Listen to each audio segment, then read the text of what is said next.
Usiku wa Jumamosi, yani tarehe 4 mwezi wa 10 2025, na usiku wa Jumapili tarehe 5 kwenda tarehe 6,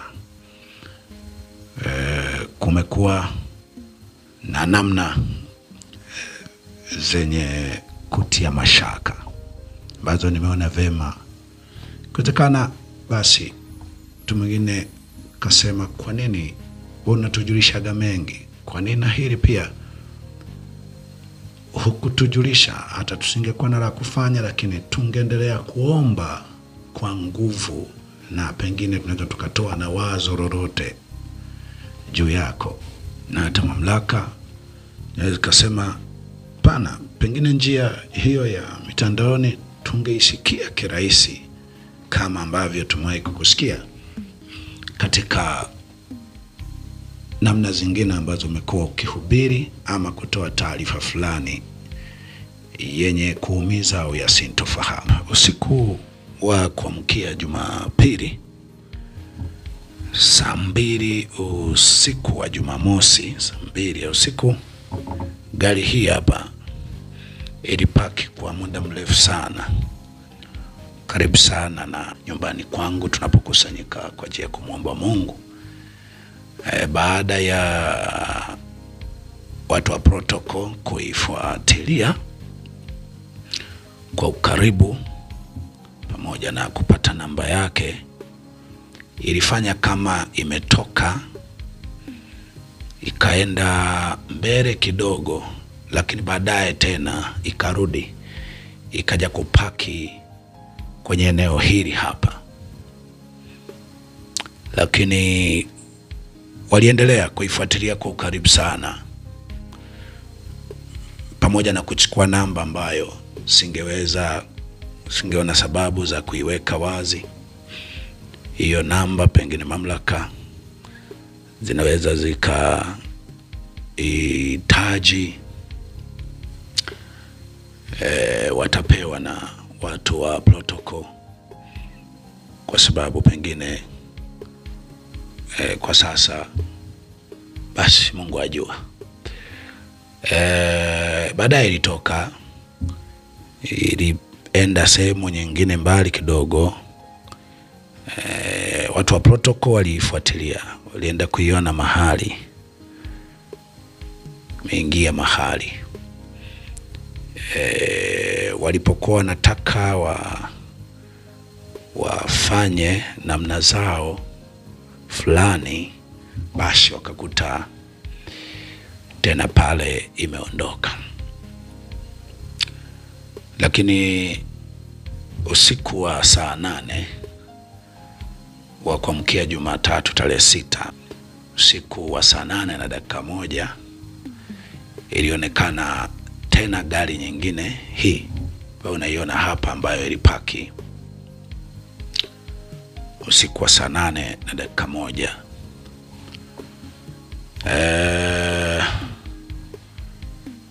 Nimejaribu kutoa taarifa kwenye mamlaka fulani ambazo zimeahidi kufanyia kazi kwa namna moja ama nyingine taarifa hii. Mwisho niseme kwamba kutoka dhati ya moyo wangu sijawahi kufanya mashindano, mapambano, na ndio maana sijawahi kutumia lugha za mimi sifi, mimi hakuna wezaye kuniua.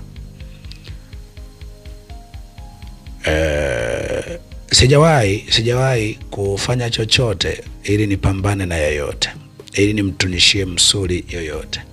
Kama mhubiri nilikuwa najaribu kuonyesha namna ambayo inaweza kufanya tukapata mafanikio makubwa zaidi bila kuumizana. Sasa inawezekana ni kwa namna hizo pia bado naweza nikawa nimetafsirika vibaya, ikiwa movement za hizi gari namna yoyote ya kutafuta kunidhuru, ikiwa kuna namna yoyote ya kutafuta kunidhuru,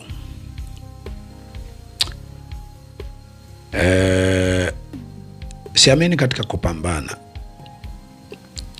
siamini katika kutunishana misuri, kwamba mimi pia naweza nikamtunishia misuri, nikatunishia misuri mtu yoyote. Ni kweli nimewahi kukiri lugha ya kwamba kufa kwa kupigwa risasi, najua inawezekana.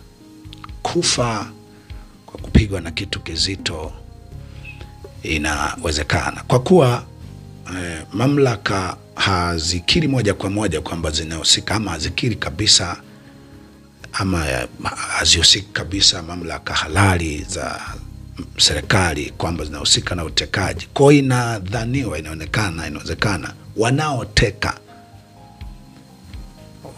wanaweza akawa ni vibaka. Kwa hiyo ni kweli nimewahi kukiri kwamba mazingira ya kwamba naweza nikatolewa mahali,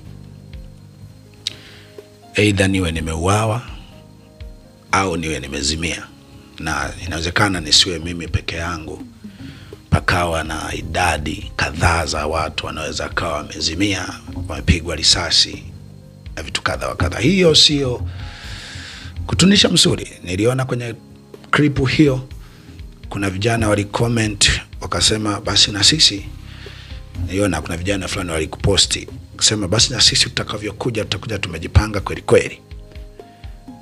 Kwa hiyo nia yangu ilikuwa kwamba ikiwa wanaokuja kutekeleza hilo si mamlaka zilizopo kisheria na ziji kwa namna ya kisheria, ni kweli kwamba nakubali kufa, kubali kuzimia, kuzimishwa, lakini sikuona vizuri kwamba tuongeze na lingine la watu wawe wanatafuta wajui pia uliko. Linawezekana, ila nisema tu linaweza lisiwe rahisi. Linaweza lisiwe rahisi kwa sababu hatari ambazo tumeendelea nazo kwa siku nyingi zinakuwa sasa zimeshaua roho, zimeshaua moyo. Moyo umeshakufa kabisa, kwamba sasa kwa hapa unajua hatari kisha imekujia ya aina hii, imekujia ya aina hii, unajaribu kuangalia kosa kubwa kabisa. Pia unaona pengine mtoto kaondoka kwa sura hii, binti yangu Sifa kwa sura hii, nimefungwa gerezani. Kuna mara hata siku hizi ambazo nimeendelea kuishi, nimeishi kwa ajili ya wale ambao nimekuwa faida kwao, ambao naamini baadhi yao inawezekana kabisa hawa wanaweza kuja kama hawajaja kwa taratibu za kisheria, naweza kwenda mahali hapo kanisani wakaenda kwa taratibu ambazo si za kisheria vizuri. Inawezekana hao wakawa radhi kupoteza uhai wao kwa sababu ya kulinda mtu yule ambaye amewahi kuwafaa. Hata hivyo sitoi taarifa hii kwa mashindano. Sitoi taarifa hii kwa mashindano ya kwamba basi wanataka kufa wengi, basi tuwaue wengi. Mimi nimesema mara kadhaa, pamoja na yote, njoni tuzungumze. Njoni tuzungumze, tunaweza tukaendaje mbele hata baada ya madhila mengi kwa sura kama hii. Mimi ni mtu wa Mungu. Isaya alikuwa mtu wa Mungu, aliitisha mazungumzo kama mtu wa Mungu, kwamba Bwana asema njoni tuzungumze. Mungu anasema njoni tuzungumze. Hivyo naomba sana mamlaka zinazohusika na ulinzi na usalama, kama napata kibali kwao, basi wafanye namna ili eneo tuwe na insurance ya kwamba kunaweza kukacha salama. Tumetoa taarifa hata kwa mamlaka zilizo karibu na sisi za mtaa tuliopo, balozi tuliopo, na kama nilivyokujulisha kwamba tuma taarifa kwenye mamlaka fulani. Katika hali yoyote inawezekana usinione sana nikizungumza mambo haya tena na tena, na kama kwa njia yoyote hatutakuwa hai, mimi nafurahi kwamba nikiwa duniani nimejaribu kutimiza wajibu wangu kuonyesha jamii kwamba tungefanya kwa namna hii tungefanikiwa zaidi pasipo watu wengine kulia. Kwangu kuonyesha madhara ya matendo fulani, kwamba jambo hili lina madhara 1 2 3 na jambo hili jema lina faida 1 2 3. Kwangu na kwa Biblia nisomayo niliamini ndio kuhubiri neno la Mungu, na kama naweza kuuawa kwa sababu hiyo, niliamini huko ndio kufa katika Kristo au kufa katika Bwana, tangu sasa mtu apate kupumzika mara baada ya taabu zake. Najua mke wangu amepata mapigo ya aina nyingi mabaya sana, ameumizwa moyo kwa namna mbalimbali.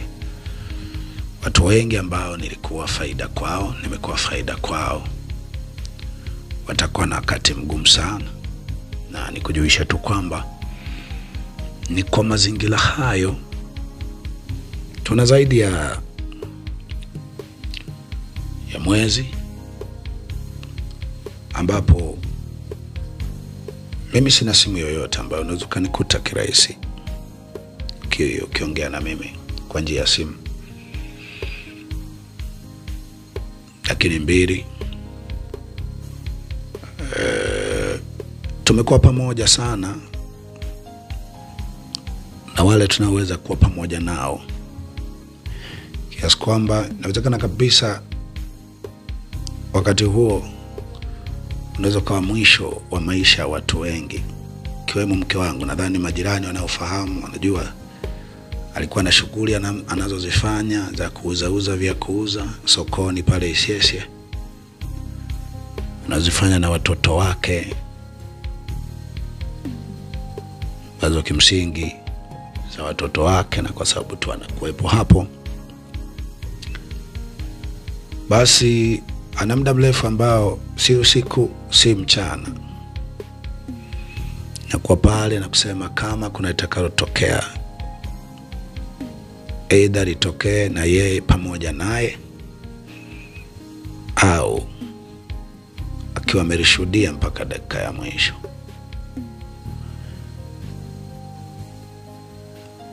Kwa hiyo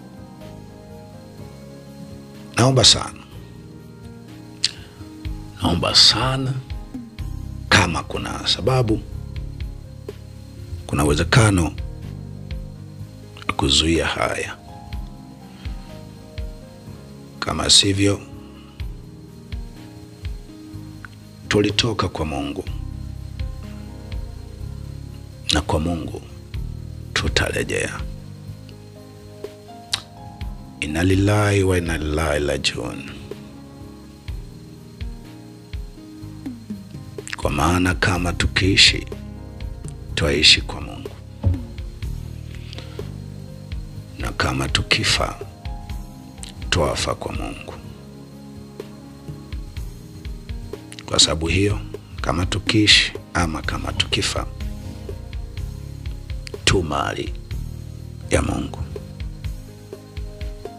Heri wafu wafao katika Bwana tangu sasa, pate kupumzika mara baada ya taabu zao, kwani mwisho wa yote Mungu mhukumu wa haki yu karibu kuja. Hii ni maana neno Maranatha. Updates za mbinguni miongoni mwa yaliyomo moyoni mwa Mungu leo.